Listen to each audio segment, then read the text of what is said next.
Jadi mulai sekarang nih yang belum bikin catatan, jangan cuma catatan belanjaan doang sama daftar belanja sama situs online shop.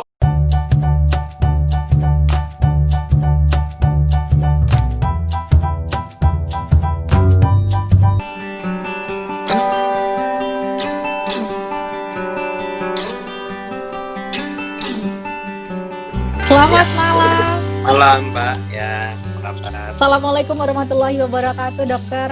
Waalaikumsalam warahmatullahi wabarakatuh. Salam sejahtera bagi kita semua. Untuk mama papa yang sudah langsung bergabung. Ya. Pada buru-buru nih untuk bisa bergabung, udah nungguin banget jam 7 sampai jam 8. Kita akan bergabung bersama dengan Dr. Yasin untuk mama papa dari Parents University. Perkenalkan, ini adalah narasumber kita, Dr. Yasin Yanuar M. Ilham Bintang. Beliau ini adalah dokter spesialis kebidanan dan juga kandungan di Rumah Sakit Pondok Indah dan Bamed Women Clinic. Juga seorang influencer kesehatan. Dokter, selamat malam. Apa kabar, Dok? Selamat malam, Mbak. Apa kabar? Baik, alhamdulillah. Apa kabar juga? Sehat-sehat semua ya? Alhamdulillah sehat, Dok. Perkenalkan, saya adalah Erina Koto dari Parents University. Saya selaku moderator di sini. Jadi untuk mama papa yang sudah follow Dr. Yasin mungkin bingung siapa sih Parents University ini? Kami ini adalah media belajar untuk orang tua milenial karena kami percaya bahwa anak hebat lahir dari orang tua yang mau belajar. Untuk itu pada malam hari ini kita membuka kelasnya selama 1 jam ke depan dan mengundang narasumber Dr. Yasin di sini. Dokter, kita sering banget mendengar istilah PCOS atau PCOS. Ini selalu bilang katanya kalau PCOS ini wanita akan sangat sulit hamil.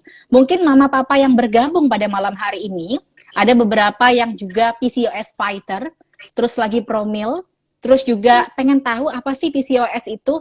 Kali-kali aja mungkin orang-orang sekitar ada yang mengalami tapi tidak tahu. Kadang-kadang seperti itu, karena informasinya kurang, jadi nggak paham cara penanganannya seperti apa, dan kita memahami gejalanya juga seperti apa. Dokter, boleh tahu nggak PCOS sendiri ini sebenarnya apa sih, Dok, istilahnya? Kependekan dari Polycystic Ovarian Syndrome ya. Kalau orang ada yang bilangnya PCOS, ada yang bilangnya PCOS, ada yang bilang PCOS. Kalau benar. bahasa Indonesianya sindrom ovarium polikistik ya. Oke. Jadi orang menyebutnya PCOS. Jadi ini PCOS ini sebenarnya adalah suatu kelainan atau gangguan hormon ya.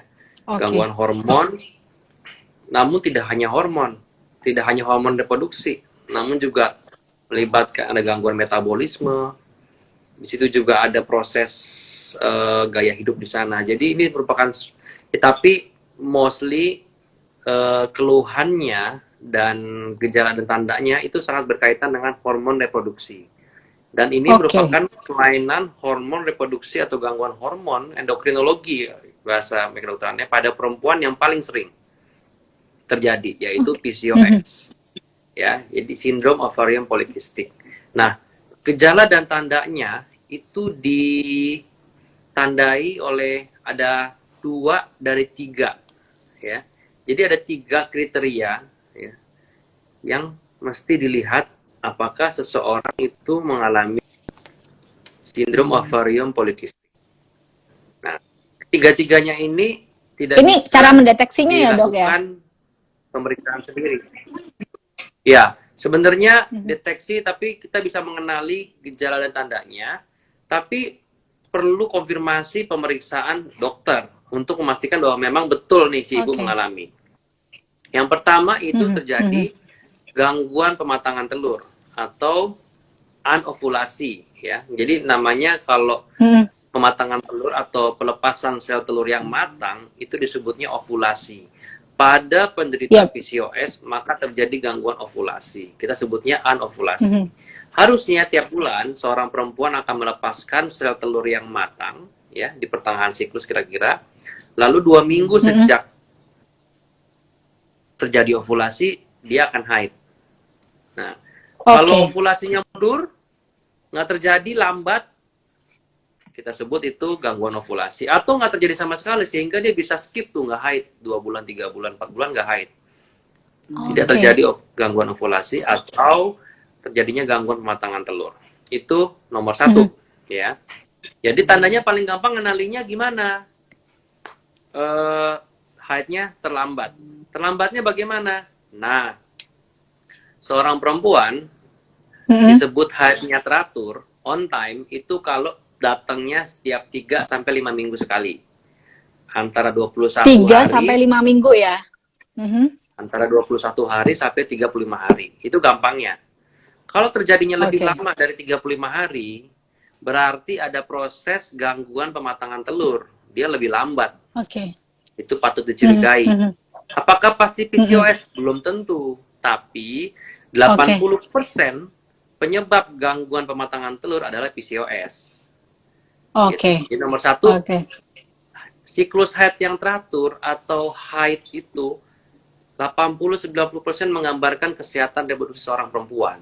Jadi mulai sekarang nih yang belum bikin catatan, jangan cuma catatan belanjaan doang sama daftar belanja sama situs online shop, tapi juga harus tahu jadwal haidnya. Jadi minimal 3 bulan sebelumnya tuh udah tahu, oh saya begini. Karena kita patokannya 3 bulan berturut-turut ya. Nah, kalau terjadinya lebih cepat gimana? Pertama, kalau terjadinya lebih cepat, kok belum 2-3 minggu, 2 minggu udah haid ya. Artinya ada proses yang terganggu di sana. Pematangan telurnya, iya. Jadi itu nomor 1. Ya. Jadi kalau misalnya datangnya haidnya lebih lama dari 35 hari, sebaiknya cari bantuan, cari informasi ya. Yang kedua, pada penderita PCOS. Jadi kenapa disebut sindrom? Karena ini ada kumpulan-kumpulan situasi dan kumpulan gejala yang terjadi pada seseorang. Makanya kita sebut sindrom ya, kumpulan tanda. Nah, yang kedua adalah adanya kelebihan hormon pria. Ya. Jadi pada tubuh seorang perempuan, selain ada hormon estrogen atau hormon reproduksi yang memang khas pada perempuan yang dominan, itu ada sejumlah kecil kadar hormon pria, hormon androgen namanya. Ya, kecil saja sedikit karena itu dibutuhkan dalam proses memproduksi hormon perempuan, ada sedikit. Tapi pada penderita PCOS atau sindrom ovarian polikistik, kadar androgen di tubuhnya itu meningkat. Jadi ada kelebihan hormon laki-laki pada tubuhnya. Kalau tandanya apa dok secara umum? Bisa, misalnya itu erat kaitannya dengan adanya pertumbuhan rambut berlebih di tempat-tempat yang mungkin tidak umum, misalnya di kumis, jenggot, ya, atau di punggung, di leher, di pundak, di perut, di bokong. Jadi tempatnya kan kalau kemaluan di ketiak, kemaluan kan rambut wajar. Tapi kalau tumbuhnya di tempat yang lebih berlebihan di tempat tentu, patut dicurigai ada kelebihan hormon androgen. Itu nomor 2. Jadi ada 2 ya tandanya ya. Tapi apakah yang punya rambut berlebih itu pasti PCOS? Belum tentu. Nanti saya jelasin. Yang ketiga adalah pada pemeriksaan ultrasonografi, pada pemeriksaan transvaginal ya. Nah, kalau sudah menikah atau sudah pernah berhubungan seksual, kita melihat organ kandungan tuh lewat vagina, pakai USG transvaginal. Ya. Karena organ kandungan itu adanya di rongga panggul. Rongga panggul itu ada di bagian bawah, sehingga lebih tampak bagus visualisasinya dengan USG transvaginal. Kalau belum menikah, bila urgent sekali, maka dilakukannya lewat transrektal atau lewat anus. Ya, oke lah. Itu kira-kira seperti itu. Jadi lewat pemeriksaan USG, tanda ketiga ini bisa terlihat, yaitu polycystic ovary. Kistik itu adalah seperti kantong-kantong ya, kista, kistik ya. Kantong-kantong berisi cairan kecil-kecil, poli itu banyak. Jadi polikistik itu kista yang banyak. Jadi kecil-kecil kantongnya, kantong sel telurnya kecil-kecil berkumpul, lalu tampak di USG. Gambaran sel telur yang kumpul tadi, banyak tadi, dan membuat ukuran indung telurnya menjadi lebih besar daripada pada umumnya. Dokter melihat, oh yang ketiga ini masih dilihat dokter, oh iya, ada gambaran PCO atau polycystic ovary. Jadi ada perbedaan antara polycystic ovarian syndrome dan polycystic ovary. dan polycystic Oke. ovary saja. PCO saja atau PCOS. Kalau PCO saja itu gambaran USG-nya, gambaran dari pemeriksaan indung telurnya menunjukkan gambaran PCO. Nah, kalau tiga tadi ada tiga-tiganya semua, kita katakan pasti PCOS. Nah, PCOS itu minimal 2 dari 3. Ya. Oke. 2 dari 3 tadi. Nah, kalau misalnya pada seorang perempuan dilihat di USG, oh ternyata gambaran PCO nih, ovariumnya, tapi nggak mengalami yang 2 tadi, tidak haidnya nggak terganggu, tidak ada kelebihan hormon pria, dia tidak disebut PCOS. Memang gambaran ovarium PCO, tapi dia tidak mengalami sindrom ovarium polikistik.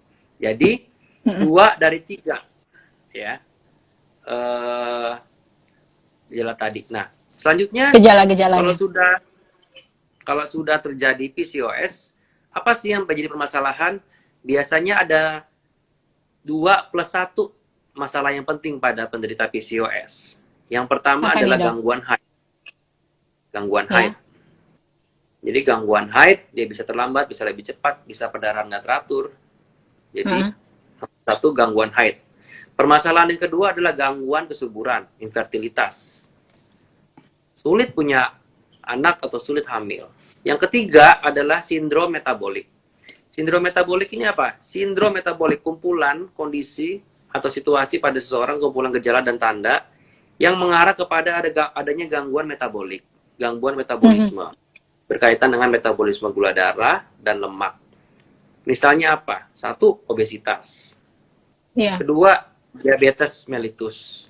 Yang ketiga, gangguan kolesterol, dislipidemia. Kolesterolnya cenderung berlebih, ya kan? Nah, sehingga pada PCOS ada rentang yang sangat luas pada yang mengalaminya. Pada masa remaja menjelang menikah, dia bisa mengalami gangguan haid, ya kan? Untuk haidnya perdarahan. Pada saat dia sudah menikah mau punya anak, dia bisa mengalami gangguan kesuburan. Nanti menjelang menopause, saat sudah nggak haid lagi, menjelang usia tua, masuk usia 50-60 pada menopause, maka apabila PCOS tidak dikontrol, maka akan rentan mengalami penyakit-penyakit yang tadi saya sebutkan, sindrom metaboliknya. Dislipidemia, gangguan metabolisme lemak, kegemukan, diabetes mellitus, gangguan pembuluh darah, jantung, otak, risiko stroke, gangguan kanker endometrium, kanker payudara, itu semua penyakit-penyakit yang nanti bisa timbul di hari tua, tapi sebenarnya masih terkait sama perjalanan PCOS waktu dia masih muda. Nah, itu dia pendekatan PCOS pada seorang pasien itu nggak boleh diremehkan. Ya, kenapa nggak boleh diremehkan? Karena pendekatan kita adalah bagaimana membuat seorang perempuan itu mempunyai kualitas hidup yang baik pada berbagai fase kehidupannya. Berarti dok, bagaimana cara mengurangi? Berarti untuk penderita PCOS sendiri, bagaimana cara mengurangi resikonya, penanganannya seperti apa dok? Ya, jadi sebelum kita mengurangi resiko, kita perlu tahu dulu resikonya apa, sehingga kita bisa melakukan langkah-langkah. Jadi resiko itu selalu ada 2. Resiko yang bisa dikurangi atau resiko yang bisa dimodifikasi, namanya ya modifiable risk. Istilahnya modifiable risk tuh kalau kita berdiri di tengah jalan, apakah kita pasti ketabrak mobil? Kan enggak ya. Tapi dengan kita berdiri di tengah jalan, maka risiko kita untuk ketabrak mobil itu meningkat dong, ya kan?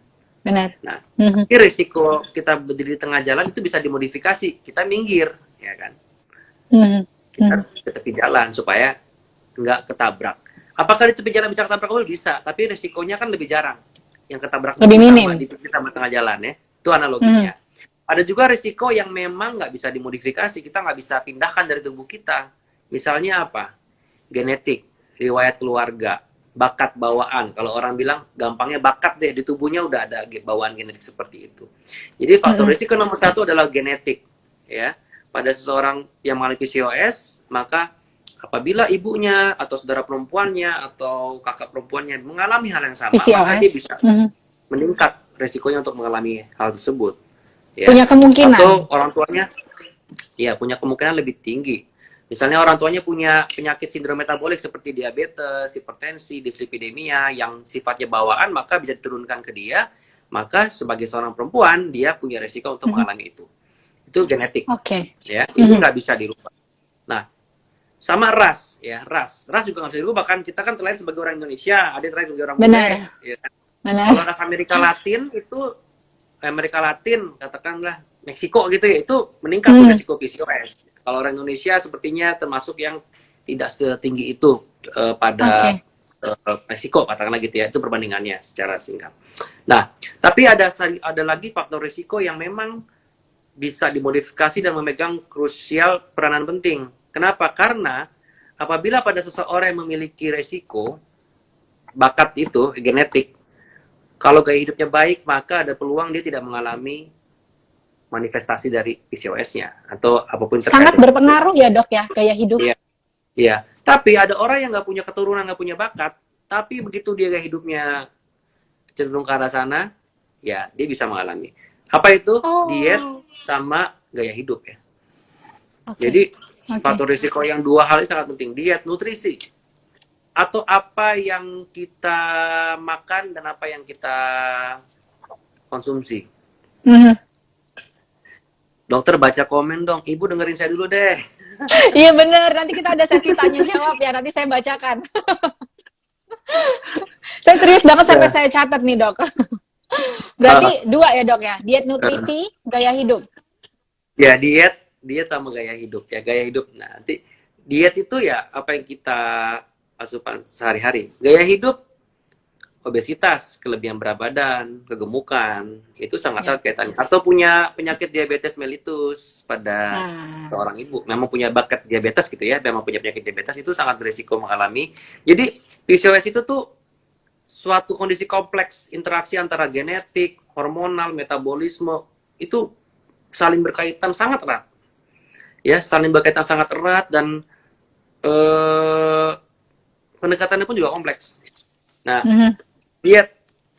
Kita coba eksplorasi diet ya. Coba eksplorasi diet. Nah, diet di sini dalam kehidupan sehari-hari nggak nyadar, memang pola konsumsi kita seringkali itu lebih daripada apa yang kita butuhkan. Itu ada yang komen, sabar kak dengerin Pak Dokter dulu. Oke, boleh lanjut dok.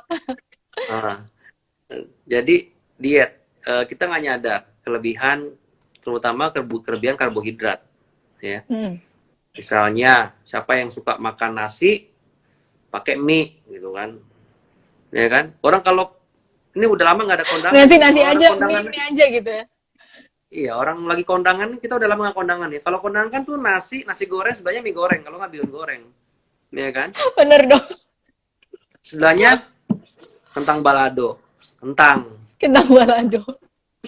Sebelahnya sop, ada kentangnya juga, ya kan? Karbo. Lagi gorengannya perkedel, ada kentang juga, perkedel jagung.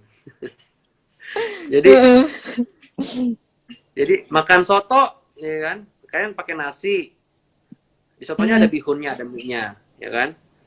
Di dalam sotonya ada perkedelnya lagi, perkedel jagung, perkedel kentang tambahan lagi.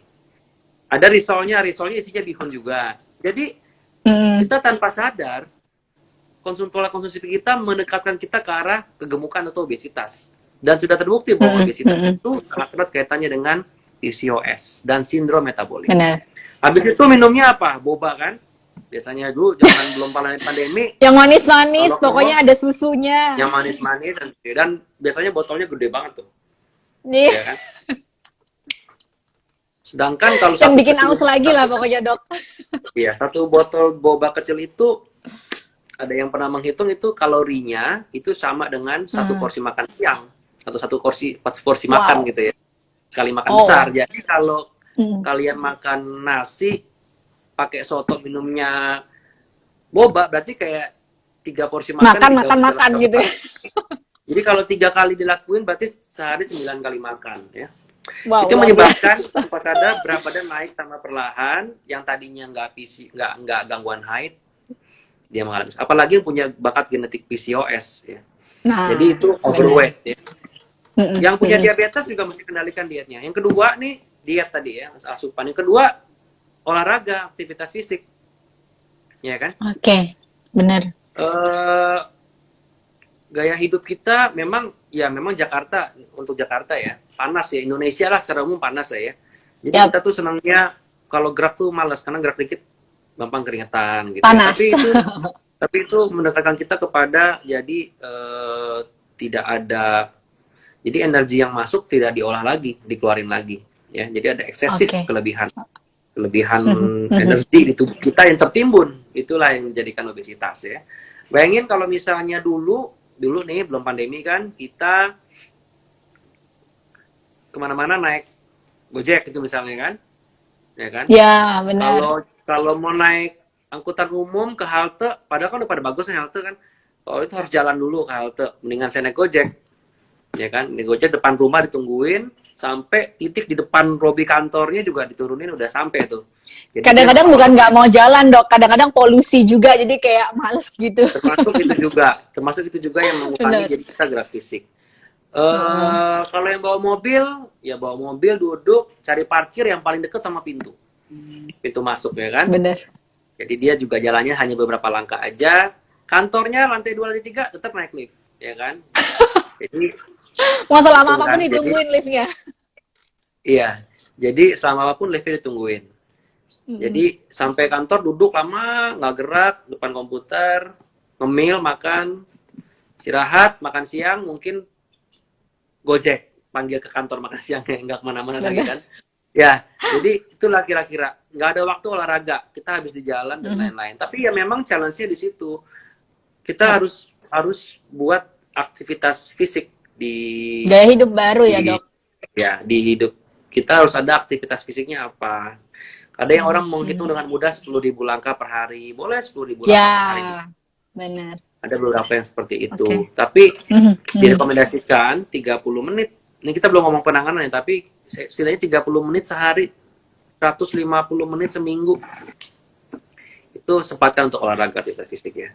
Nah, ini dua gaya hidup faktor risiko tadi itu yang sangat erat kaitannya dengan PCOS. Nah, tadi pertanyaannya selanjutnya adalah bagaimana mencegahnya? Ya dua tadi, punya komitmen terhadap diri sendiri untuk mengatasi dua hal itu. Seringkali begini, Dok, kayak gue sejak nikah jadinya haidnya nggak teratur gitu kan. Nah, jadi memang seringkali disalahin nikahnya gitu. Gara-gara nikah haidnya teratur, padahal sejak nikah selain punya teman tidur juga punya teman jajan kan, teman jajan 24 jam. Iya, kan? benar. Kalau dulu Makan ada yang nemenin, Dok. ketemunya seminggu sekali, jajannya seminggu sekali mungkin, pas malam minggu doang. Tapi kalau nikah, tiap hari adalah malam minggu, jajan terus. Sehingga nggak nyadar dua-duanya gemuk, nambah berat badannya, obesitas, ya kan. Sehingga si perempuan termasuk yang sensitif, dia punya bakat genetik, sehingga naik sekilo aja mungkin 3 kilo atau 4 kilo atau naik berapapun, dia akhirnya langsung jadi terlambat. Ya. Nah, jadi gaya hidup itu memegang peran sangat penting. Selain gaya hidup lain ya, kayak merokok itu udah pasti ditinggalin lah ya. Minum alkohol, benar.